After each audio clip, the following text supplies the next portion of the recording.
حرمین شریفین کے پاسبان سعودی عرب اور پاکستان، ایک پر حملہ دونوں پر حملہ تصور ہوگا۔ برادر ملکوں میں تاریخی دفاعی معاہدہ، معاہدے کے تحت ایک ملک کے خلاف جارحیت دونوں ملکوں کے خلاف جارحیت تصور ہوگی۔ اسٹریٹجک باہمی دفاعی معاہدے پر وزیر اعظم شہباز شریف اور سعودی ولی عہد محمد بن سلمان نے دستخط کیے۔ فیلڈ مارشل سید عاصم منیر اور نائب وزیر اعظم اسحاق ڈار بھی موجود تھے۔ مشترکہ اعلامیے میں کہا گیا، معاہدہ دونوں ملکوں کی سلامتی بڑھانے، خطے اور دنیا میں امن کے لیے مشترکہ عزم کا عکاس ہے۔ معاہدے کا مقصد کسی بھی جارحیت کے خلاف مشترکہ دفاع و تحفظ مضبوط بنانا ہے۔ تاریخی معاہدے پر ریاض کی سڑکیں پاک سعودی پرچموں سے سجائی گئیں۔ اسلام آباد کی عمارتوں پر بھی سعودی پرچم کے رنگ چھائے رہے۔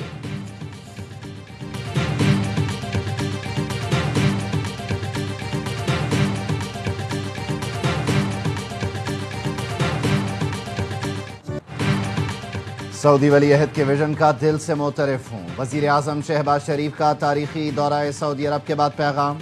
ایکس پر لکھا، سعودی ولی عہد شہزادہ محمد بن سلمان سے نہایت خوشگوار اور مفید گفتگو ہوئی۔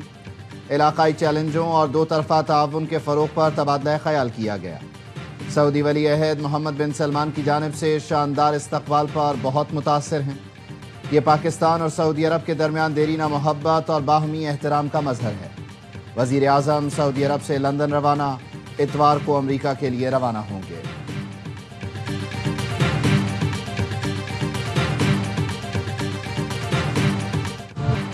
تاریخی دفاعی معاہدے پر سعودی وزیر دفاع شہزادہ خالد بن سلمان کا ایکس پر اردو میں پیغام لکھا، پاکستان اور سعودی عرب جارحیت کے مقابلے ایک ہی صف میں ہیں۔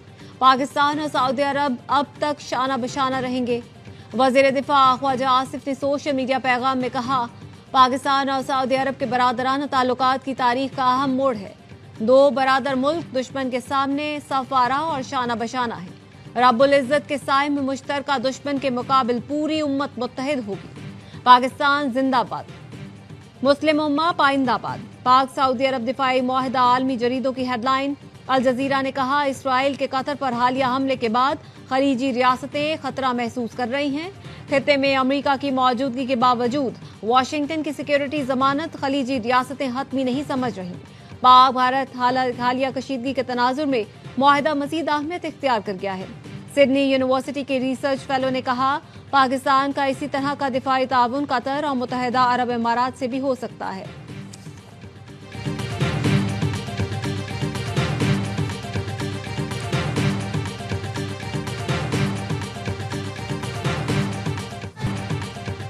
جماعت اسلامی نے پاک سعودیہ معاہدہ خوش آئند قرار دیا۔ امیر جماعت اسلامی حافظ نعیم الرحمان نے کہا، ایران سمیت دیگر مسلم ملک بھی معاہدے میں شامل کرنے چاہیے۔ اسرائیل کو پتہ ہو ایک ملک پر حملہ ہوا تو سب مل کر دفاع کریں گے۔ MQM نے بھی معاہدے کو تاریخی قرار دیا۔ خالد مقبول صدیقی نے کہا، دفاعی تعاون کا نیا باب خطے میں استحکام اور ترقی کے نئے دور کی بنیاد رکھے گا۔ پوری قوم وزیر اعظم اور سعودی قیادت کی بصیرت اور دور اندیش فیصلوں پر فخر کرتی ہے۔ پیپلز پارٹی کا بھی خیر مقدم۔ سینیٹر شہری رحمان نے کہا، پاکستان نے معرکہ حق کے بعد دنیا کو باور کرا دیا کہ وہ اپنا دفاع کر سکتا ہے۔ یہ معاہدہ اسرائیل اور بھارت کے لیے واضح پیغام ہے۔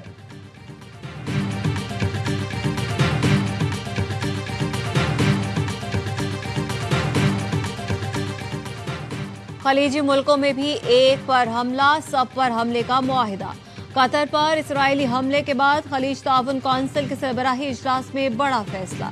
خلیج تعاون کونسل نے 6 نکاتی ایجنڈے پر اتفاق کیا۔ مشترکہ فضائی دفاعی نظام مزید مضبوط کرنے پر اتفاق۔ مشترکہ ٹریننگ اور انٹیلیجنس شیئرنگ پر زور دیا گیا۔ علاقائی دفاعی نظام کے لیے مشترکہ کوارڈینیشن پر بھی اتفاق۔ فیصلے کو اسرائیلی جارحیت کے خلاف اجتماعی پیغام قرار دیا گیا۔ واضح کیا گیا کہ خطے میں کسی بھی جارحیت کا سخت جواب دیا جائے گا۔ قطر نے اسرائیلی حملے کے خلاف عالمی فوجداری عدالت سے رجوع کر لیا۔ قانونی کارروائی شروع کرنے کا اعلان۔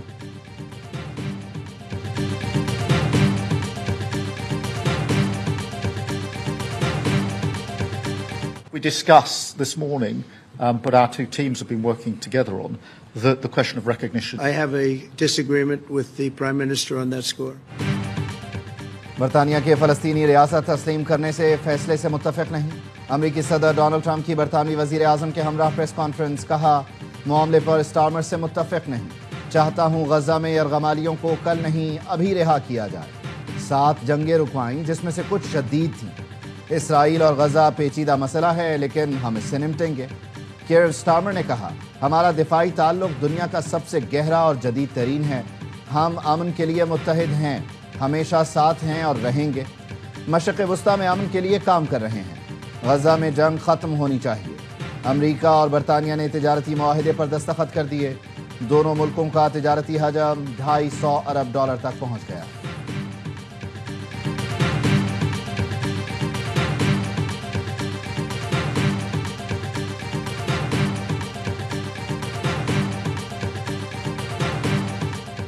اقتصادی رابطہ کمیٹی نے ریکوڈک معاہدوں کی منظوری دے دی۔ وزارت ریلوے اور ریکوڈک مائننگ کمپنی کے درمیان ریل ڈیولپمنٹ معاہدہ منظور۔ $390 ملین کی برج فائننسنگ سے 1350 کلومیٹر طویل ریلوے ٹریک بچھایا جائے گا۔ ریکوڈک کی معدنیات بلوچستان سے برآمد کرنے کے لیے ریل منصوبہ اہم قرار۔ وزیر خزانہ محمد اورنگزیب نے کہا ریکوڈک منصوبہ بلوچستان کی معاشی تصویر بدل دے گا، روزگار کے مواقع اور انفراسٹرکچر میں ترقی ہوگی۔ اجلاس میں وفاقی وزراء علی پرویز ملک، رانا تنویر حسین، کیسر احمد شیخ اور دیگر کی شرکت۔ وزارت خزانہ اور ریلوے کو آئندہ سال مارچ تک ECC کو رپورٹ پیش کرنے کا حکم۔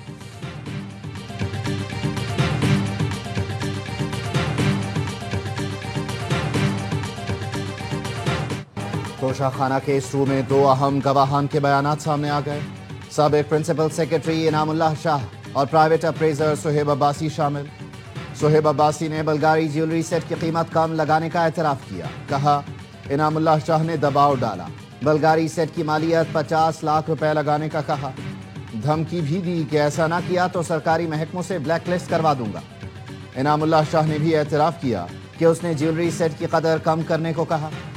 PTI اور سرکاری نوکری دونوں سے تنخواہیں وصول کی۔ بلغاری جیولری سیٹ سعودی ولی عہد نے بانی PTI اور بشرا بی بی کو گفٹ کیا تھا۔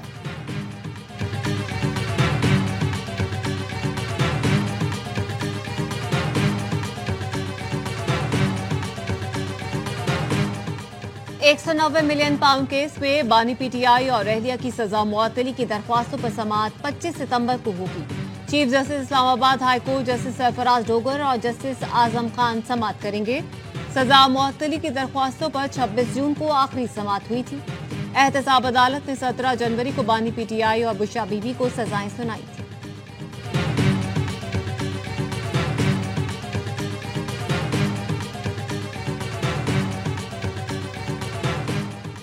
راولپنڈی کی انسداد دہشت گردی عدالت نے عمر ایوب اور شبلی فراز سمیت 18 PTI رہنماؤں کو اشتہاری قرار دے دیا۔ ملزمان کو گرفتار کر کے پیش کرنے کا حکم۔ 9 مئی کے 12 مقدمات کی سماعت کے دوران اشتہاری قرار دیے جانے والے ملزمان کے مقدمے کی کارروائی علیحدہ کر دی گئی۔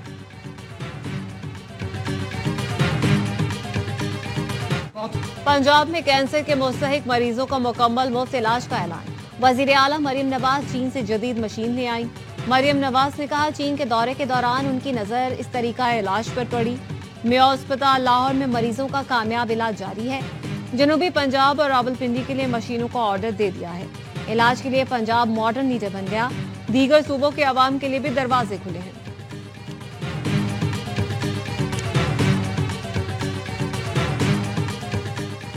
اسلام آباد ہائی کورٹ نے چیئرمین PTA کو عہدے سے ہٹانے کا فیصلہ معطل کر دیا۔ 2 رکنی بینچ نے میجر جنرل ریٹائرڈ حفیظ الرحمان کو بطور چیئرمین PTA بحال کر دیا۔ جسٹس بابر ستار نے چیئرمین PTA کو عہدے سے ہٹانے کا فیصلہ دیا تھا۔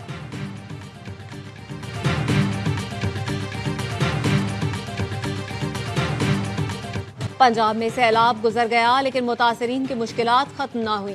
بیشتر علاقے اب بھی پانی پانی۔ علی پور میں کئی علاقوں کے زمینی رابطے تاحال منقطع۔ پنڈی بھٹیا کے نواحی علاقے راج محمد میں بھی تباہی کے مناظر۔ آشیانے ملیا میٹ ہو گئے۔ لیاقت پور میں سیلاب سب کچھ بہا لے گیا۔ جلال پور پیروالا کے 100 سے زائد مواضعات تاحال سیلاب کی لپیٹ میں۔ ریلیف کمشنر کے مطابق پنجاب میں 119 افراد جاں بحق، 4700 موضع جات اور 47 لاکھ سے زائد لوگ متاثر ہوئے۔ سیلاب زدہ علاقوں میں پاک فوج کی امدادی کارروائیاں جاری۔ کور کمانڈر بہاولپور نے سیلاب متاثرین کی بحالی، طبی امداد اور ریسکیو آپریشن کا جائزہ لیا۔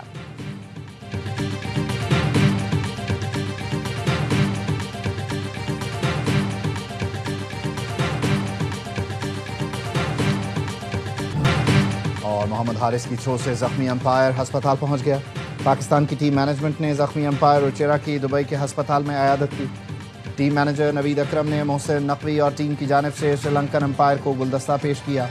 روچیرا بولے، پاکستان ٹیم اور عوام سے ہمیشہ پیار ملا ہے۔ سری لنکن امپائر کو پاک UAE میچ کے دوران فیلڈر کی تھرو سر پر لگی تھی۔